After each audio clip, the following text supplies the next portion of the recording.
Only on CBS This Morning, we have more of Ivanka Trump's first interview as assistant to the president. She had to put her own business career on hold in order to work for her dad. So did her husband, Jared Kushner, a White House senior advisor. So we asked her about the challenge of separating from their corporate interests and how their new public role is working out. People are fascinated, very fascinated by you and Jared, particularly now, fascinated by the role that Jared is playing. He seems to be doing a lot. Let's talk about dealing with Mexico, China, running an office of innovation, brokering peace in the Middle East. He's now in Iraq. How is he able to do all of that? And what are his qualifications? That's the other thing people are saying. How can a person who has no military and political experience be involved on such a high level in this administration? You know, a lot of people would say the same about how could somebody successfully win the presidency who had never been engaged in politics, and my father did that, and Jared was instrumental in helping his campaign succeed. So, you know, Jared is incredibly smart, very talented, has enormous capacity. He is humble in the recognition of what he doesn't know, and is tremendously secure in his ability to seek informed viewpoints. He has an amazing team that my father has built at the White House and that he's built that's helping work on each of these initiatives.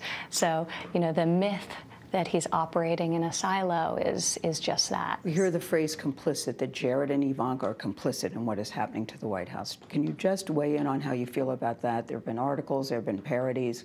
What do you think about that accusation?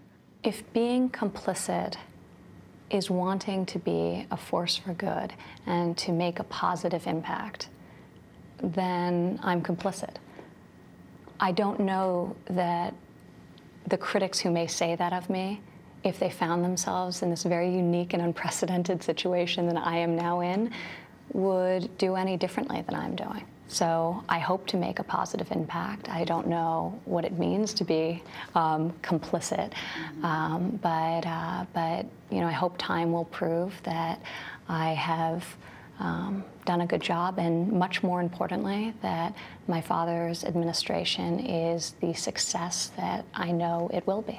When we talk about the Ivanka Trump brand, you are no longer running the day-to-day. No, I'm no longer. What have you done with your business? I have no involvement with any of it. And I felt like proximity to my father and to the White House, and with my husband taking such an influential role in the administration, I didn't want to also be running a business. So I put it into trust. I have independent trustees. I have no involvement in its management and its oversight and its strategic decision-making. But the trustees are family members, right? Your brother-in-law and your sister-in-law? They are, but they're completely independent, and I'm transparent about that.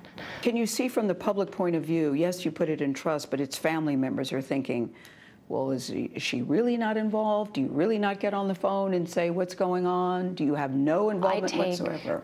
I take a legal document very seriously, and I wouldn't go through the pains of setting this up if I intended to violate it. Did you think about selling the business?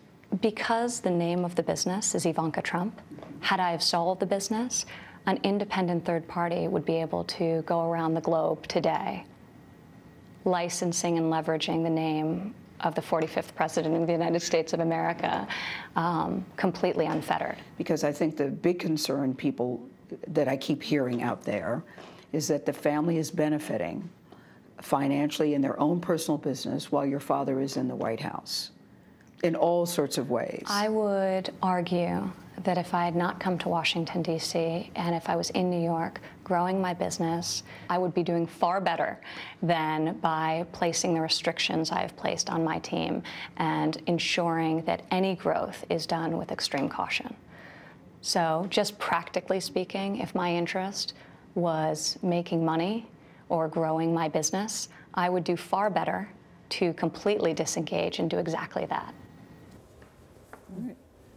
Some people say, well, I hadn't thought about it that way. Yeah. You know, it was interesting to see the reaction in the room when she was speaking. And it's clear that she's thought about these questions and these issues.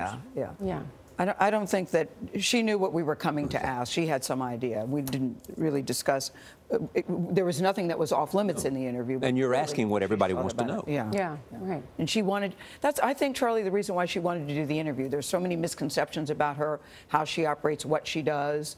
and how she lives the way she lives. And she said, you know, I just really want people to see I'm not trying to break the rules, change the rules. I'm following the rules, and I want people to know that's what I'm doing and being very transparent about it. There's something to be said for delivering advice in private. Yep, you're absolutely right. In our next hour, the president's daughter speaks out about family life in Washington, which includes new adventures like monster truck shows. What? That's ahead on CBS This Morning.